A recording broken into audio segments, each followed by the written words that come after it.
জানিয়ে দিব এই মুহূর্তে গুরুত্বপূর্ণ সব আপডেট, আন্তর্জাতিক সংবাদ। প্রথমেই জানিয়ে দিব পারমাণবিক শক্তি বাড়িয়ে যুক্তরাষ্ট্রকে করা হুঁশিয়ারি দিল ইরান। এরপর থাকছে এক হামলাতেই পুরো দেশ চুরমার।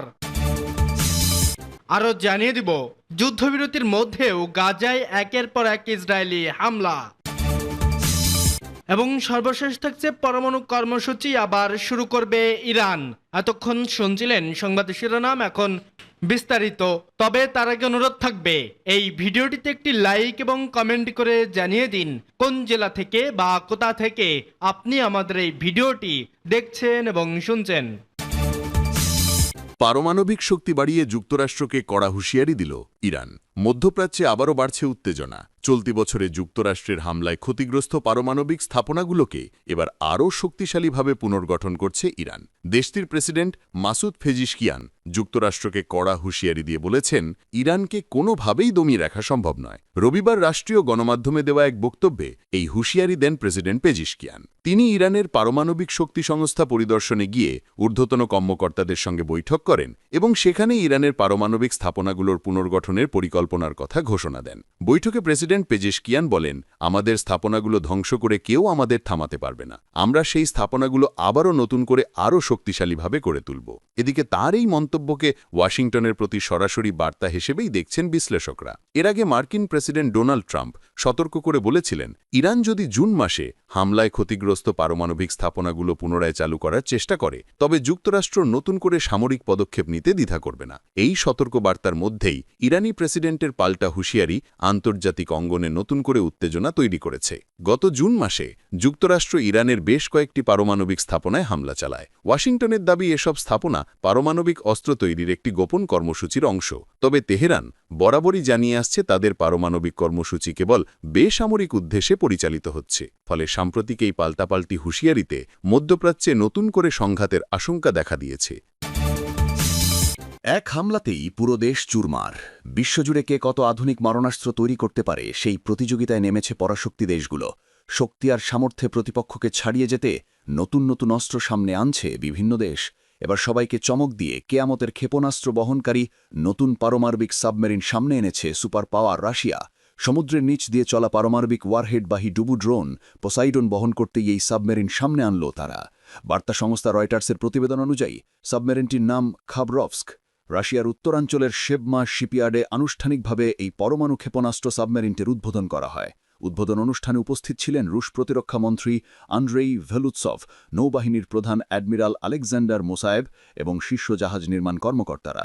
ভারতের বিমানবাহী রণতরী আইএনএস বিক্রমাদিত্য আধুনিকায়ন করেছিল শেবমাস নামের এই রুশ কোম্পানি। তারাই এই সাবমেরিনটি তৈরি করেছে। রাশিয়ার প্রতিরক্ষা মন্ত্রণালয় বলছে, পানির নিচে উন্নত অস্ত্র ও রোবোটিক সিস্টেম বহনের জন্য খাবারসক পারমাণবিক সাবমেরিনটি তৈরি করা হয়েছে। সাবমেরিনটি ডিজাইন করেছে রুবিন নামের মেরিন ইঞ্জিনিয়ারিংয়ের একটি সংস্থা। রুশ প্রতিরক্ষামন্ত্রী আন্দ্রে ভলোইসভ বলেছেন, রাশিয়ার সামুদ্রিক সীমান্ত সুরক্ষিত করতে এবং বিশ্বজুড়ে রাশিয়ার জাতীয় স্বার্থ রক্ষা করতে সাহায্য করতে এই সাবমেরিন গুরুত্বপূর্ণ ভূমিকা রাখবে। রুশ পত্রিকা কোমার্সেন্ট জানায়, রাশিয়ার তৈরি খবর শ্রেণীর সাবমেরিনগুলো থেকে ভবিষ্যতে পানির নিচ দিয়ে চলা পরমাণুবাহী পোসাইডন ড্রোন নিক্ষেপ করা হবে। পরমাণুবাহী পোসাইডন ড্রোন ডুবন্ত অবস্থায় একটি দেশের উপকূলে গিয়ে বিস্ফোরণ ঘটাতে পারে। ফলে কিছু বুঝে ওঠার আগেই ওই দেশ পুরোপুরি নিশ্চিহ্ন হয়ে যাবে। গত সপ্তাহে পারমাণবিক শক্তিচালিত পোসাইডন ডুবু ড্রোনের পরীক্ষা সফলভাবে সম্পন্ন করার কথা জানায় রাশিয়া। তখন রুশ প্রেসিডেন্ট ভ্লাদিমির পুতিন জানায়, এই ডুবু ড্রোন একটি সাবমেরিন থেকে নিক্ষেপ করা হয়। এতে একটি ছোট আকারের পারমাণবিক রিয়্যাক্টর ব্যবহার করা হয়েছে, যা সাধারণ সাবমেরিনে ব্যবহৃত রিয়্যাক্টরের চেয়েও ছোট। রাশিয়ার উচ্চ পর্যায়ের কর্মকর্তারা পোসাইডনকে ভয়াবহ অস্ত্র হিসেবে বর্ণনা করেছে। রাশিয়ার নিরাপত্তা পরিষদের উপপ্রধান দিমিত্রি মেদভেদেভ এটিকে কিয়ামতের ক্ষেপণাস্ত্র হিসেবে উল্লেখ করেছেন। আর সংসদের প্রতিরক্ষা কমিটির চেয়ারম্যান আন্দ্রে কাট্টাপুলাভ দাবি করেছেন, এটি পুরো একটি উপকূলীয় দেশ নিশ্চিহ্ন করে দিতে পারে। তবে অন্যান্য বিশেষজ্ঞরা পোসাইডনের পাল্লা এবং ধ্বংসাত্মক ক্ষমতা নিয়ে মস্কোর দাবির সত্যতা নিয়ে প্রশ্ন তুলেছেন। তা সত্ত্বেও রুশ গণমাধ্যম ও ক্রেমলিনের বিবৃতিগুলো প্রমাণ করে যে মস্কো এই অস্ত্রটিকে তাদের নৌবাহিনীর জন্য একটি বড় কৌশলগত সংযোজন হিসেবে দেখছে। এ ধরনের অস্ত্র সামনে এনে যুক্তরাষ্ট্র ও তার ন্যাটো মিত্রদের কাছে রাশিয়া নিজেদের শক্তি তুলে ধরতে চাইছে বলে মনে করছেন বিশ্লেষকরা। যুদ্ধবিরতির মধ্যেও গাজায় একের পর এক ইসরায়েলি হামলা। অবরুদ্ধ গাজায় আবারও যুদ্ধবিরতি লঙ্ঘন করে হামলা চালিয়ে যাচ্ছে দখলদার ইসরায়েল বাহিনী। টানা পঞ্চম দিনের মতো উপত্যকার বিভিন্ন এলাকায় ভয়াবহ বোমাবর্ষণ চলছে। সবশেষ হামলায় আরও ৫ ফিলিস্তিনি নিহত হয়েছেন। এদিকে যুদ্ধবিরতির শর্ত উপেক্ষা করে গাজায় ঘোষিত পরিমাণের মাত্র ২৪% সহায়তা ঢুকতে দিয়েছে ইসরায়েল। গাজা প্রশাসন জানিয়েছে, খাদ্য, ওষুধ ও পানির তীব্র সংকটে পরিস্থিতি এখন মানবিক বিপর্যয়ের নতুন স্তরে পৌঁছেছে। মার্কিন প্রেসিডেন্ট ডোনাল্ড ট্রাম্পের মধ্যস্থতায় হওয়া গাজার যুদ্ধবিরতি চুক্তি অবশেষে ঠুনকো প্রমাণিত হয়েছে। চুক্তি অমান্য করে পঞ্চম দিনের মতো শনিবার ভোরে উত্তর গাজা ও খাউন ইউনিসে ব্যাপক হামলা চালিয়েছে ইসরায়েল বাহিনী। এতে বেশ কয়েকজন নিহত ও আহত হয়েছেন।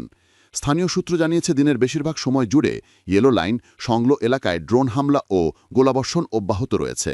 গাজার সিভিল ডিফেন্স জানিয়েছে, ক্রমাগত হামলার কারণে বহু স্থানে উদ্ধার কাজ ব্যাহত হচ্ছে। এদিকে গাজার পশ্চিম তীর জুড়েও নতুন করে হামলা শুরু হয়েছে। দখলদার ইসরায়েল বাহিনী ও বসত স্থাপনকারীদের আক্রমণও বেড়েছে বলেও অভিযোগ করেছে স্থানীয় প্রশাসন। গাজায় খাদ্য, ঔষধ ও পানির তীব্র সংকটে পরিস্থিতি এখন মানবিক বিপর্যয়ের নতুন স্তরে পৌঁছেছে।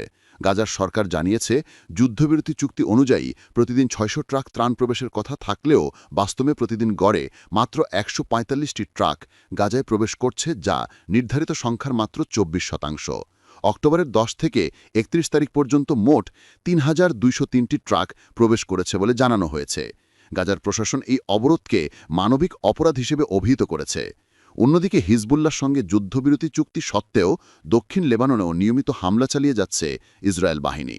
যুদ্ধবিরতি চুক্তি কার্যত ভঙ্গ হওয়ায় মধ্যপ্রাচ্যে উত্তেজনা ফের তীব্র আকার ধারণ করেছে। পরমাণু কর্মসূচি আবার শুরু। মধ্যপ্রাচ্যে আবারও বাড়ছে উত্তেজনা। চলতি বছরে যুক্তরাষ্ট্রের হামলায় ক্ষতিগ্রস্ত পারমাণবিক স্থাপনাগুলোকে এবার আরও শক্তিশালীভাবে পুনর্গঠন করছে ইরান। দেশটির প্রেসিডেন্ট মাসুদ পেজিশকিয়ান যুক্তরাষ্ট্রকে কড়া হুঁশিয়ারি দিয়ে বলেছেন, ইরানকে কোনোভাবেই দমিয়ে রাখা সম্ভব নয়। রবিবার রাষ্ট্রীয় গণমাধ্যম সেই স্থাপনাগুলো আবারও নতুন করে আরও শক্তিশালীভাবে গড়ে তুলব। এদিকে তার এই মন্তব্যকে ওয়াশিংটনের প্রতি সরাসরি বার্তা হিসেবেই দেখছেন বিশ্লেষকেরা। মে দেওয়া এক বক্তব্যে এই হুঁশিয়ারি দেন প্রেসিডেন্ট পেজিশকিয়ান।